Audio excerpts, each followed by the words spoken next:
اللہ تعالیٰ نے رمضان میں زوجہ کے قریب جانے سے صحابہ کو منع کیا تھا. بڑا دلچسپ واقعہ ہے. رمضان کی راتوں میں بھی زوجہ کے قریب جانے سے منع کیا تھا. ایک صحابی تھے، وہ رات میں کہیں چلے گئے. اب بڑے پریشان ہوئے، رسول اللہ صلی اللہ علیہ وسلم کے پاس آئے، عرض کیا یا رسول اللہ مجھ سے غلطی ہوئی، رمضان کی رات میں نے اپنی زوجہ کے قریب چلا. آپ نے فرمایا کیوں؟ وہ بڑا دلچسپ واقعہ ہے، بس بظاہر تھوڑا حیا کے خلاف بھی ہے لیکن اتنا بھی نہیں ہے.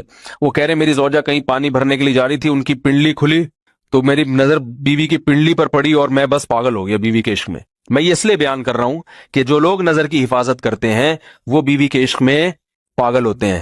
جو دن رات انٹرنیٹ پر پنڈلیاں دیکھتے رہتے ہیں انہیں بیوی کی پنڈلی بھی کیا شکل بھی اچھی نہیں لگتی ان کو. بد نظری کا یہ عذاب ہے، وبال ہے کہ جو اللہ نے گھر میں آپ کے لیے بٹھائی ہے وہ آپ کو اچھی نہیں لگے گی.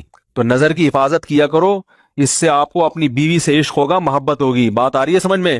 تو اب دیکھو کیسا روزے کی حالت ہے. رمضان میں پابندی ہے، اسلام میں حکم تھا جو رمضان میں بیوی سے امبستری کرے گا 60 روزے لگاتار رکھنے پڑیں گے.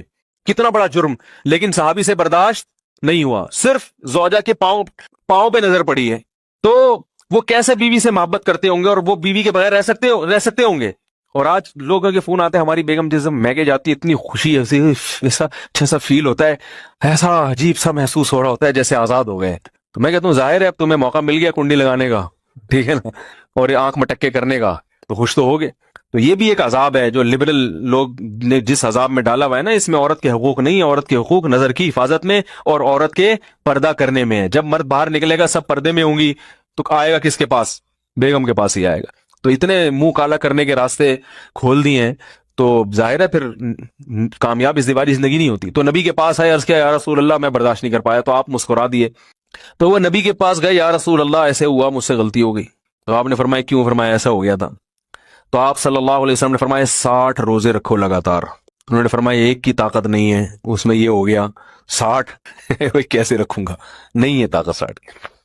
آپ نے فرمایا ٹھیک ہے پھر 60 غریبوں کو 2 ٹائم کا کھانا کھلاؤ. فرمایا اس کی بھی طاقت بولو بھائی نہیں ہے. اتنے میں ایک صحابی لائے کوئی چیز صدقہ کرنے کے لیے. تو آپ نے فرمایا چلو اصل حکم تو یہی ہے کہ 60 روزے یا پھر 60 غریبوں کو کھانا، وہ نہیں تو چلو فی الحال ان کو تنبیہ کے لیے کچھ ان سے صدقہ کروا لیتا ہوں. فرمایا چلو یہ فلاں خیرات کی ایک چیز لے کر آئے ہیں، تم یہ لے کے غریبوں میں بانٹ دو. انہوں نے فرمایا مجھ سے زیادہ غریب پورے مدینہ میں بھائی کوئی بھی نہیں. آپ صلی اللہ علیہ وسلم مسکرانے لگے، فرمائے جاؤ کھاؤ اور بچوں کو کھلاؤ. اور بھائی غلطی بھی ہوئی اور گھر میں راشن بھی آ گیا. تو اس کے بعد قرآن کی آیت نازل ہوئی کہ احل لکم لیلۃ الصیام الرفث الی نسائکم ہن لباس لکم وانتم لباس لہن علم اللہ